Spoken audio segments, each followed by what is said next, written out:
Hey there, it's Jim Mosier. I'm coming back for another episode of Mosier Talks. It's been a couple minutes, but we're back with you now. So join me. Today we're going to talk about mobile responsiveness. This is episode 7.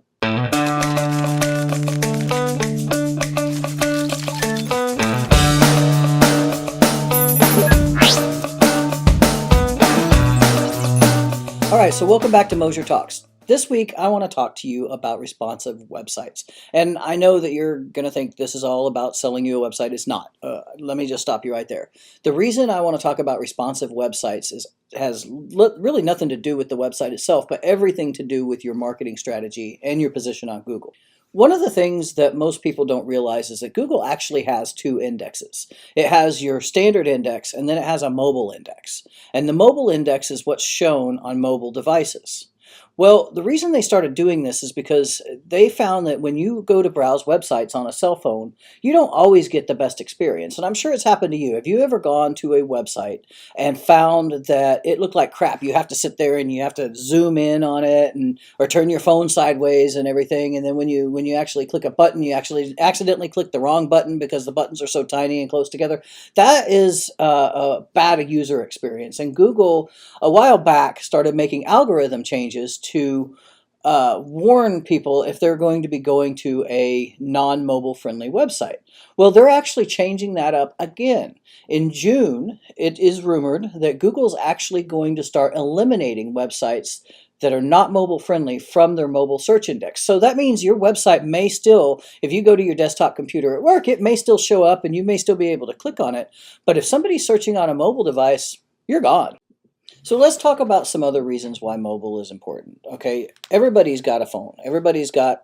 Oh, I got somebody reaching me on mine. Anyway, sorry, that's beside the point. I won't get distracted because I'm in the middle of my podcast here. So no, but everybody's got a phone. Everybody searches on their phone. When you're sitting there at lunch with some friends and you're saying, "Hey, you know what? I need such and such." Do you ever say, "Okay, well, hang on, let me tie a string around my finger to when I get back to my desk and I'll go search for that on my computer"? No, you just pull out your phone and you Google it, or you Bing it, or you Facebook it, or whatever it is that you do. But you're on your mobile device. Mobile search is the thing. So if your site's not responsive, you're not going to be there. I'm not going to pound that point home. But the other thing I want to talk about is the benefits of mobile traffic. So let's just say that somehow you actually manage to come up on that mobile device and somebody does go to your website and they can't navigate it. You know what's going to happen? They're going to bounce right back to where they came from. That affects your bounce rate. That's a marketing metric that we use to determine if something's wrong. And I'll go into bounce rate just for a second. So let's just say that, for instance, you're running an advertising. Let's say you're spending money on Google AdWords. We can help you with that, by the way. Shameless plug. Anyway, let's say you're spending money on Google AdWords and you're sending people to your page, and you notice that your conversion rate is it's okay, but it could be better.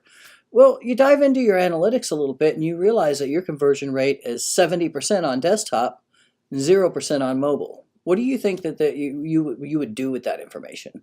You would obviously want to then go and visit that page on a mobile device and see if there's something wrong. Many times what people find is if you go to the device on a mobile page, something doesn't look right. You know, the big headline that you think looks great on a desktop all of a sudden takes up the whole screen and you can't see past it on a mobile device. Buttons may not show up. Or if you click to put up a form and it opens a pop-up, that pop-up may not work correctly if it's not mobile responsive. So you always want to make sure that your site is optimized for the screen that's viewing it. And that means that you don't have a mobile version of your website. Now, that used to be a thing a few years back, and there's still some people that we see even today that still do that. They'll have one version of their website that shows up on desktop, the other version shows up on a mobile device. That used to be, it was never really one of my favorite practices, but it used to be a practice. I'll just put it that way.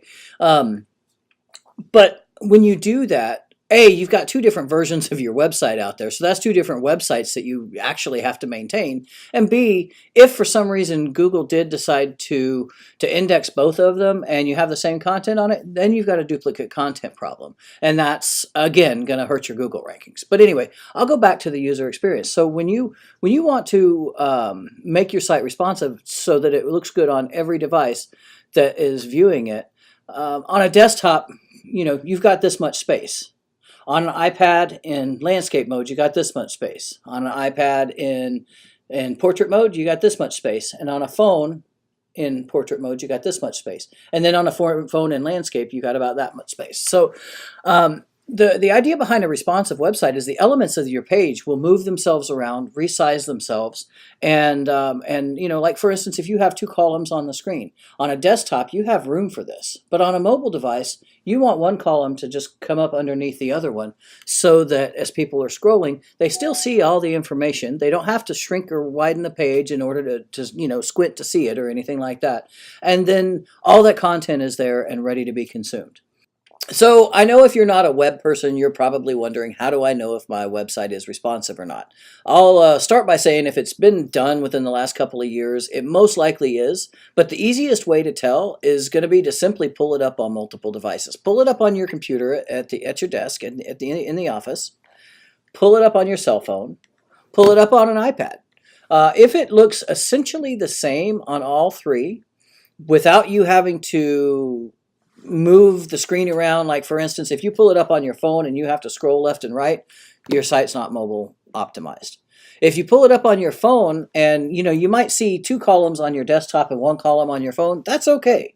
That just probably means you have to scroll down a little bit further to see what the other content is. But a responsive website, actually the term responsive itself means it responds to the screen size that's viewing it. So your headline may be huge on a desktop, it may be a little bit smaller on a phone, but as long as the headline's still the headline and it's still relatively placed in the right area of the screen, I would say that you're okay. Now, what happens if you don't have a responsive website?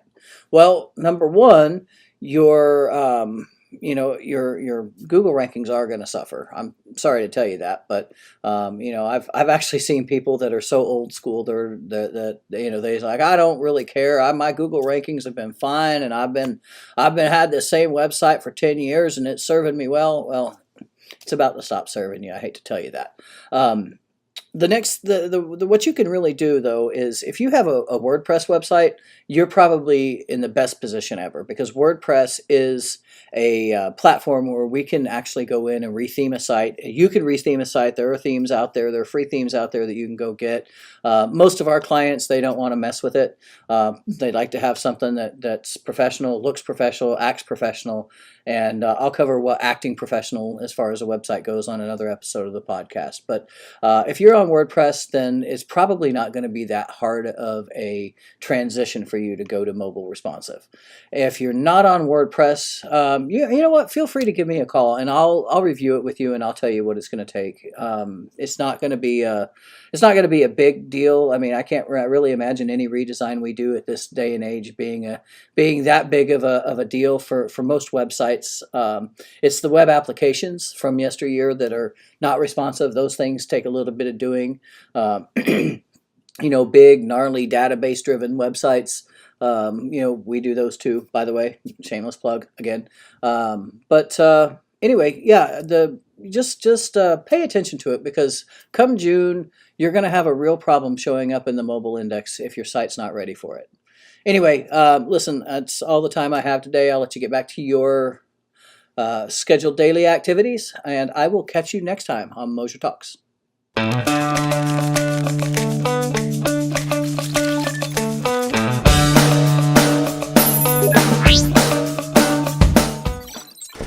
Site can still, you can hand your phone to a 5-year-old, and within a couple of seconds they can tell you what your website's about, then everything's good. And I just lost a stapler.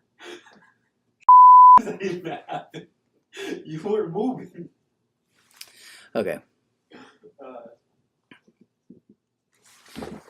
I don't even know where I can begin after that, so I'm just going to, I guess that's going to make for the blooper reel, huh? Yeah.